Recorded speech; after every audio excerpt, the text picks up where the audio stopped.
Bonjour, aujourd'hui je voudrais vous présenter une petite extension, un plugin qui fonctionne avec ChatGPT et qui est assez sympathique et en tout cas qui ouvre pas mal de perspectives, même si on va le voir en fin de vidéo, il a aussi ses limites pour l'instant, mais en tout cas je pense que c'est précurseur de quelque chose qui va révolutionner le marketing et la communication en général. Ce petit plugin, ça s'appelle Canva. Alors pour ceux qui connaissent, Canva, c'est un outil qui existe depuis déjà bien longtemps, qui est gratuit, hein. Il y a effectivement un compte payant, mais on peut déjà avoir 95% des fonctionnalités de manière gratuite et qui vous permet de créer à peu près n'importe quel visuel de manière simple et rapide. Vous voyez, des vidéos, des cartes de visite, des t-shirts, des logos, des flyers, des posts pour les réseaux sociaux, des stickers, etc. Il suffit de cliquer sur créer un design et dire bon bah voilà, je veux une publication Instagram. Là je l'ai vu dans la liste, mais je vais faire semblant de le chercher. Et bah il va me chercher toutes les possibilités, toutes les types de visuels possibles et je vais pouvoir choisir ce qui me plaît.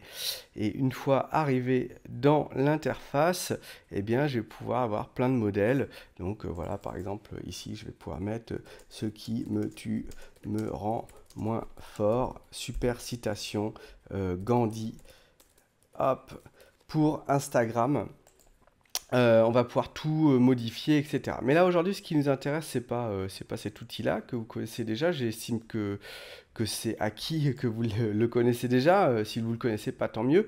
Mais c'est surtout bah, l'extension donc qui va permettre de coupler ça avec l'intelligence artificielle. Comment on fait pour ajouter le petit plugin extension Canva? Il suffit d'aller en bas dans votre compte, cliquer sur paramètres et bêta, cliquez sur fonctionnalité bêta, ajouter les plugins si ce n'est pas déjà le cas. Ensuite, vous revenez ici, vous allez tout en bas dans le plugin store, donc qui est bah, le petit shop, la petite boutique où vous allez pouvoir choisir les extensions que vous voulez ajouter à ChatGPT. Choisissez Canva, moi c'est déjà installé, donc je ne le fais pas. Et je reviens sur l'interface, et là je vais pouvoir effectivement le cocher. Donc, bon, j'ai pris un peu d'avance parce que c'est un petit peu long. J'ai demandé à ChatGPT, crée-moi une publication carrée pour Instagram dans les tonalités rouge, bleu et blanc avec la citation "Ce qui ne me tue pas me rend plus fort". Il m'a demandé quelques précisions. Est-ce que vous voulez des motifs et des images ou juste du texte? J'ai dit non, juste un fond avec des nuages. Et là, donc c'est ce qui m'intéresse aujourd'hui, et ben, ça m'a sorti des visuels. Alors là, il continue, c'est un petit peu long, mais celui-là, il correspond pas mal finalement. Liberté, ciel et nuages avec citation. Donc si ça me plaît, bah, je vais pouvoir aller directement dans Canva, le modifier. Là, vous voyez que j'ai cliqué sur le lien et j'ai mon visuel que je vais pouvoir modifier. Être libre, c'est pas seulement se débarrasser de ses chaînes, c'est vivre d'une façon qui respecte et renforce la liberté des autres. Superbe. Ne me tue pas si tu me veux plus fort. Tac. Donc voilà, je vais pouvoir modifier ce que je veux. Hop, la taille, etc. Là, je le fais pas, c'est juste pour vous montrer. Changer le fond. Là, je vais mettre, en fait, je veux autre chose. Je veux pas des nuages, je veux des oiseaux. Donc, on va vraiment pouvoir modifier. Ce qui est cool, donc, c'est que ChatGPT, maintenant, commence à me donner des résultats qui ne sont plus juste du texte.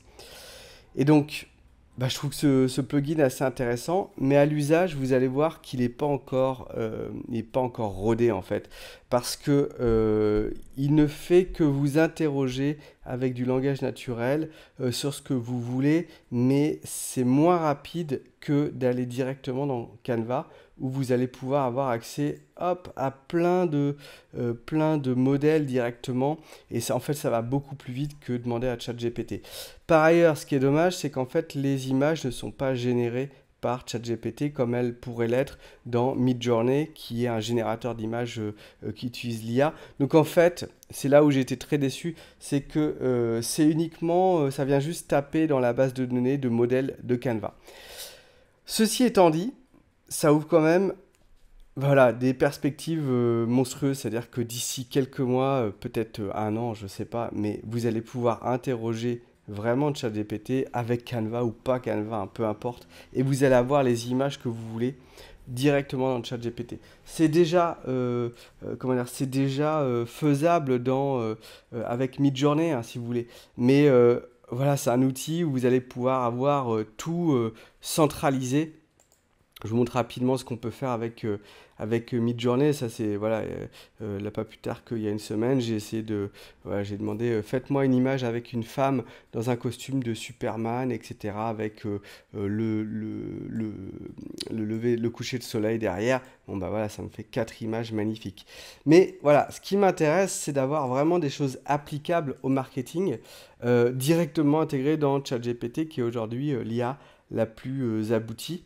Voilà, j'espère que ça vous a plu, j'espère que ça vous fait réfléchir, ça vous donne des idées. N'hésitez pas à mettre un petit like et à vous abonner à la chaîne. Voilà, je vais essayer de faire de plus en plus de vidéos comme ça rapides avec des hacks et des petites astuces pour que vous puissiez progresser. À bientôt!